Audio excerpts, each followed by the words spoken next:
जय जननी। आज हम लोग देखेंगे ब्लड कलेक्शन ट्यूब्स पार्ट 3। हम लोगों ने पहले पार्ट में एडिटिव वायरस के बारे में हम लोग देखा था कि इसमें क्या क्या केमिकल्स मिले होते हैं, इसमें कौन कौन से जांचें ले सकते हैं, ठीक। और दूसरे पार्ट में हम लोगों ने एसएसटी ट्यूब और प्लेन ट्यूब्स के बारे में देखा कि इसमें कौन कौन से जांच ले सकते हैं, इसमें क्या क्या मिला होता है।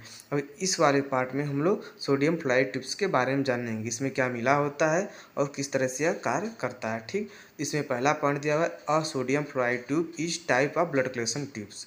जो सोडियम फ्लोराइड ट्यूब्स होते हैं एक ब्लड कलेक्शन ट्यूब्स होते हैं जिसका प्राइमरी यूज क्या कहाँ पर होता है, ग्लूकोज मतलब शुगर की जांच के लिए हम लोग लैबों में इसका प्रयोग करते हैं।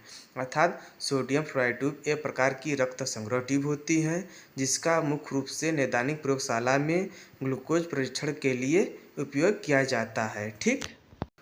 उसके बाद हम लोग देखेंगे व्हाट इज़ कंटेंट, मतलब इस वायरस में इस ट्यूब में क्या क्या चीज़ें मिली होती हैं उसके बारे में हम लोग देखेंगे। तो इसमें पहला है sodium fluoride a glycolysis inhibitor which means it prevent the breakdown of glucose in the blood sample after collection. अर्थात यह एक ग्लाइकोलाइसिस अवरोधक होते हैं। जो सोडियम फ्लोराइड होता है यह एक ग्लाइकोलिसिस अवरोधक होता है, जिसका अर्थ है कि यह रक्त नमूना लिए जाने के बाद जब इस ट्यूब हम लोग सैंपल लेते हैं, रक्त लेते हैं, तो उसके बाद उसमें ग्लूकोज को टूटने से रोकता है।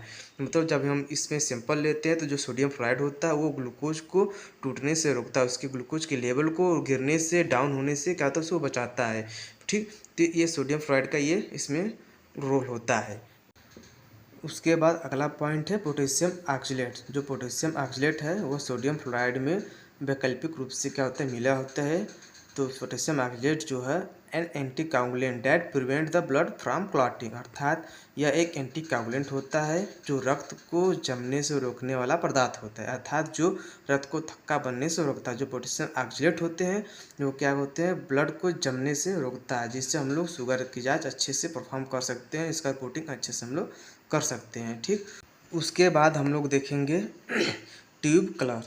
तो ट्यूब क्या ढक्कन का जो कलर किस कलर का होता है, तो usually has a grey colour cap. तो इसके जब ढक्कन का कैप का जो कलर होता है ग्रे कलर का होता है, जिससे हम लोग पहचान सकते हैं कि इसमें सिर्फ हम लोग ग्लूकोज या शुगर का ही जांच ले सकते हैं। इसके अलावा इसमें कोई अदर जांच हम लोग नहीं ले सकते हैं। इसके ढक्कन के माध्यम से हम लोग पहचान भी सकते हैं। उसके बाद हम लोग देखेंगे अगला पॉइंट कि इस ट्यूब का यूज हम लोग कहाँ कहाँ कर सकते हैं, कौन कौन से जांच इस ट्यूब में हम लोग ले सकते हैं, ठीक।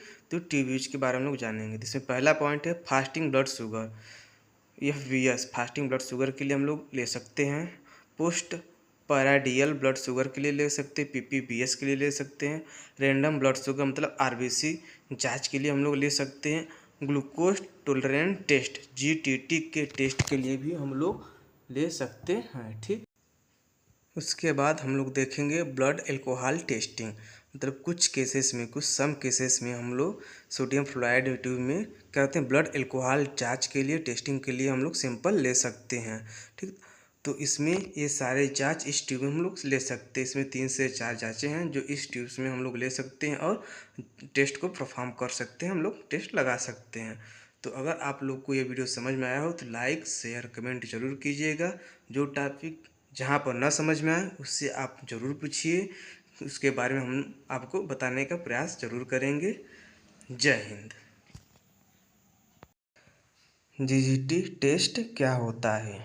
GGT टेस्ट का पूरा नाम ग्लूकोज टॉलरेंस टेस्ट होता है। यह एक ब्लड टेस्ट होता है जिसका इस्तेमाल शरीर में डायबिटिक, मधुमेह या ब्लड शुगर की गड़बड़ी की जांच के लिए किया जाता है। GGT टेस्ट क्यों किया जाता है? पहला, टाइप 2 डायबिटीज की जांच के लिए। दूसरा, प्रेगनेंसी के दौरान गेस्टेंशियल डायबिटिक का पता लगाने के लिए। तीसरा, इंसुलिन रेसिस्टेंस का मूल्यांकन करने के लिए GGT टेस्ट किया जाता है। GGT टेस्ट कैसे किया जाता है? पहला, सबसे पहले खाली पेट फास्टिंग ब्लड सैंपल लिया जाता है। दूसरा, फिर आपको 75 ग्राम ग्लूकोज मीठा घोल पीने के लिए दिया जाता है। तीसरा, इसके बाद 1 से 2 घंटे के अंतराल पर 2 बार ब्लड सैंपल लिया जाता है।